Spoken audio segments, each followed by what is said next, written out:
Hello बच्चों, आज class 10th mathematics का एक इम्पोर्टेंट रिजल्ट्स लेके आए हैं प्रोबेबिलिटी के बेस पर। तो पहला रिजल्ट है बेटा, किसी भी इवेंट की प्रोबेबिलिटी कैसे निकालते हैं, number of favourable outcomes divide में टोटल नंबर ऑफ आउटकम्स। किसी भी इवेंट की प्रोबेबिलिटी की जो रेंज है बेटा वो 0 और 1 के बीच में लाई करती है। और सीबीएसई इसको कई बार इस फॉर्म में लिख देता है, probability of E greater than equal to 0 और probability of E less than और equal to 1। Probability of sure event, किसी भी इवेंट श्योर इवेंट की प्रोबेबिलिटी क्या होती है बेटा, 1 होती है। जैसे फॉर एग्जाम्पल मैंने आपको बोला कि एक डाई को थ्रो किया गया, what is the probability of getting a number less than 7, यानी कि मुझे निकालना है कि नंबर लेस देन 7 की प्रोबेबिलिटी क्या होगी किसी की डाई के ऊपर। तो हमें पता है बेटा, डाई के ऊपर जो सारे के सारे नंबर हैं वो लेस देन क्या है, 7 है। तो टोटल फेवरेबल आउटकम क्या होंगी, 6। और टोटल आउटकम कितनी होंगी बेटा, 6। तो कैंसिल करके क्या आएगा, 1। तो श्योर इवेंट की प्रोबेबिलिटी क्या होगी बेटा, 1। नेक्स्ट है प्रोबेबिलिटी ऑफ इम्पॉसिबल इवेंट।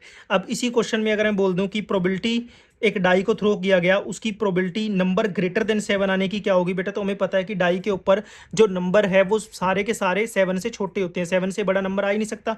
तो इम्पॉसिबल इवेंट है, प्रोबेबिलिटी क्या हो जाएगी, 0। Probability of complement of an event, complement of an event की प्रोबेबिलिटी क्या होगी बेटा, probability of not E is equal to 1 minus probability of E. इसके बेस पे